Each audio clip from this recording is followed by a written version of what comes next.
مطالبہ کر دیا ہے کہ جنرل باجوہ کا بھی بیان ریکارڈ کیا جائے. یہ بہت بڑی پیش رفت ہے جنرل باجوہ کے لیے. اگر پھندہ اگر آنا ہے تو جنرل باجوہ تک بھی جائیں گے چیٹے. جنرل باجوہ نہیں بچ سکیں گے اس سارے مقابلے میں.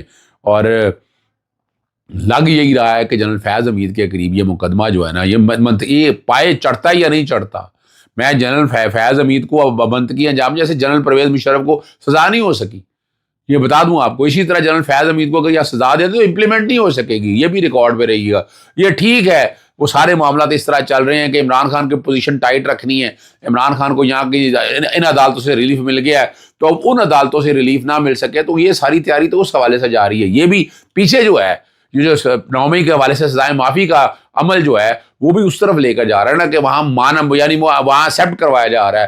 وہاں وعدہ معاف گواہ پیدا کل پتہ لگے گا جناب وعدہ معاف گواہ پیدا کیے جا رہے ہیں اس لیے معافی دی. ابھی تو آپ کے پاس کوئی اصل چیز سامنے نہیں آ سکی ہے. پاکستان قونصلیٹ جدہ کی عمارت میں 2.5 ارب کے ٹھیکے کے معاملے میں تنازع پیدا اور وزیر خارجہ اسحاق ڈار نے انکوائری کا حکم دیا. کیا انکوائری کریں گے جی آپ؟ کیا کریں گے آپ انکوائری؟ آپ میں تو میں اوقات کا لفظ نہیں استعمال کرنا چاہتا, آپ میں تو ہمت ہی نہیں ہے. آپ کا کیا کنسر؟ پیسے لوٹ مار ہو رہی ہے, آپ تو برابر کے حصہ دار ہوتے ہیں سارے لوگ. کئی لوگ ہمارے یہاں بیٹھے ہوئے ہیں اور ٹینڈر میں شامل فرم کم بولی دینے والی ایک فرم نے ٹھیکے میں باضابطگی کا الزام, یعنی جو کم بولی دی اس نے. اور اس طرح کے ٹھیکے بہت سے ہیں, یہ بہت سے ٹھیکے ہیں, صرف ایک ٹھیکہ نہیں ہے, یہاں پر بہت سے ٹھیکے ایسے موجود ہیں. پاکستانی مشن نے عمارت کی تعمیر کے لیے جو فرموں کو بولی کے بعد 2 فرموں کے نام وزارت خارجہ کو حتمی منظوری کے لیے بھیجے تھے, تاہم کم بولی دینے والی فرم کی جانب سے ٹھیکے کے عمل پر اعتراضات سامنے آئے جس کے بعد یہ تنازع شدت اختیار کر گیا. میں ڈیٹا لے رہا ہوں, میرا دفتر اس میں ڈیٹا اکٹھا کر رہا ہے اور میں ہو سکتا ہے اس کانٹریکٹ کو اس سارے پروسیس کو ایک اور ڈفرینٹ اینگل سے لا کر اس کو میں چیلنج بھی کروں. میں ڈیٹا میں اکٹھا ہو جائے میرے پاس تو میں آرام سے نہیں بیٹھوں گا. دیکھیں میرا کام یہ ہے کہ میں کیٹلسٹ کے طور پر ایک ہمارا کام ہے احتساب. باقی تو احتساب یہاں کیا ہو رہا ہے وہ نام کا احتساب ہے نا. آپ بتا دیں ابھی تک کوئی ادارہ حرکت آیا ہو وہ صرف چونکہ انفارمیشن آ گئی, کوئی لیٹر لکھے گئے, اس وجہ سے وہ چیزیں ساری سامنے آئے گی تو معاملہ آگے چلا, ورنہ تو یہاں خاموشی ہو رہی تھی. اب ڈاکٹر عافیہ صدیقی کی امریکی سزا معافی کے لیے عوامی رابطہ بنانے کے لیے پاکستان سے کئی سرکاری افسر کے اپنا جو ہے نا ارکان کانگریس سے ملاقات, اور قانون میں امریکہ میں پاکستانی سفیر نے شرکت, اور ان ملاقاتوں میں جو ہے نا امریکہ میں پاکستانی سفیر نے شرکت کیوں نہیں کی گئی. سردار اعجاز حق خان کے پاس یہ معاملہ چل رہا ہے.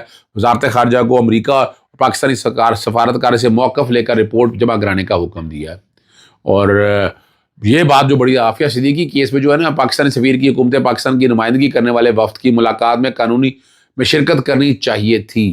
اب یہ بات بڑی ہے. وزیر اعظم اور وزیر خارجہ کے عافیہ صدیقی کی رحم کی اپیل دائر ہونے کے بعد بیرون ملک کے دوروں کی تفصیلات طلب کر لی ہیں اور اسلام آباد ہائی کورٹ کے جسٹس سردار اعجاز خان نے تحریری حکم جو ہے وہ جاری کر دیا. اب بہت ہو گیا, کتنا ظلم اور زیادتی کرنی ہے. ڈاکٹر عافیہ صدیقی نے بڑی تکلیف برداشت کر لی. جو بھی ہے یعنی ہم دورے چہرے تو ہیں نا, امریکہ کا چہرہ یہ سامنے واضح ہے. میں تو اس لیے گفتگو کرتا رہتا ہوں, ٹھیک ہے جیسا بھی ہے, جتنا ظلم دیا جتنا زیادتی کی, اب یہ ساری ابھی تک تو دیکھیں ایویڈنس وہی نہیں آ رہی. ایویڈنس کے وہ معیار جو ہے نا وہ سامنے نہیں آ سکے ہمارے. علی مین گنڈا پور آپ کو پتہ ہے ان کے اشتہاری قرار دے دیا گیا تھا اور کالعدم قرار دے دی ہے, اور حسن افضال مقدمے میں اشتہاری قرار دیا تھا, اور دہشت گردی کورٹ سماعت ہوئی, وکلا کی ٹیمیں پیش ہوئی, پشاور ہائی کورٹ کا 26 جنوری تک کا ضمانت نامے کا حکم نامہ پیش کر دیا. دیکھیں نا یہاں بڑی واضح طور پر بات ہے نا کہ جب عدالت نے پروٹیکٹیو کی بیل دی ہوئی ہے تو اب آپ اشتہاری کے حوالے سے کارروائی کر دو. اور یہ بھی دیکھنا ہے کہ ابھی کون سا ٹرائل, ابھی کون سا چلان سبمٹ ہوا ہے, کیا ایسی چیزیں ساری آنی ہیں. آپ نے اشتہاری قرار دے دیا, یہ کیا وجہ کیا ہے؟ دیکھنا اشتہاری درانے کا 87 اور 88 کی کارروائی کا یہ میں نے یہ قانونی سوال اٹھایا ہوا تھا فراز شہزادی صاحبہ کے بارے میں. FIA کا پرچہ درج ہوا اور ان کے اگینسٹ اشتہاری قرار دے دیا. ابھی کس بنیاد کے اوپر؟ وہ ایویڈنس ہے آپ کے پاس؟ یعنی ابھی پہلے آپ کو ایویڈنس تو دیکھنی ہے, آپ پہلے اشتہاری قرار دے دیں اس کو. وہ ہے گا اچھا پکڑنے کے لیے گئے, اچھا پکڑنے کے لیے پہلے قانونی راستے تو پورے کریں نا. کیا ہے چیز ہے آپ کے پاس جس بنیاد پر آپ پکڑنا چاہ رہے ہیں؟ لیکن یہ ساری جو چیز ہے اب سامنے آ گئی. 9/11 کا معاملہ بڑا سخت ہے کیونکہ ڈیل کی راہ ہموار ہو گئی ہے, اور ملٹری کورٹ نے جو ہے نا خالد شیخ محمد کی ڈیل کی حق میں فیصلہ جو دی. انفارمیشن میرے پاس آئی ہے. ملٹری ایپلیٹ کورٹ نے وزیر دفاع کی اپیل کو مسترد کرتے ہوئے 9/11 کے ماسٹر مائنڈ خالد شیخ اور ساتھیوں کے ساتھ ڈیل کرنے کی راہ ہموار کر دی ہے. اگر خالد شیخ، ولید بن طاش اور مصطفیٰ جو ہے 9/11 اعتراف کرتے ہیں تو انہیں سزائے موت سے، اب یہ جو باتیں ہو رہی نا کہ سزائے موت نہیں دیتے، یہ امریکہ کے اندر بھی سزائے موت ہوتی ہے. نیو یارک ٹائم نے یہ بات کہی ہے. پینٹاگون میں اپیلوں کی سماعت کرنے والے پینل نے پیر کو فوجی جج کے اس فیصلے کو برقرار رکھا جو اس بات کی تصدیق کرتا ہے کہ 9/11 کے مقدمے میں ڈیل کی درخواست موجود ہے. معاملے کی پیش رفت کی شکل میں جو ہے نا ملزموں کا کیس آیا. نیو یارک، پینسلوانیا، پینٹاگون میں ہائی جیکرز کے ساتھ مل کر تقریباً 3000 افراد کی ہلاکت کی سازش میں شامل تھے. 2012 سے سماعت سے پہلے کی کارروائیوں میں پھنسا ہوا. مقدمے کی سماعت کے لیے پروسیجر جاری رکھنے کے ساتھ اپیل کی عدم موجودگی میں جنوری میں گوانتانامو میں درخواست دائر کرنے کا عمل شروع ہو چکا ہے جس میں متاثرین کو گواہی بھی شامل ہے.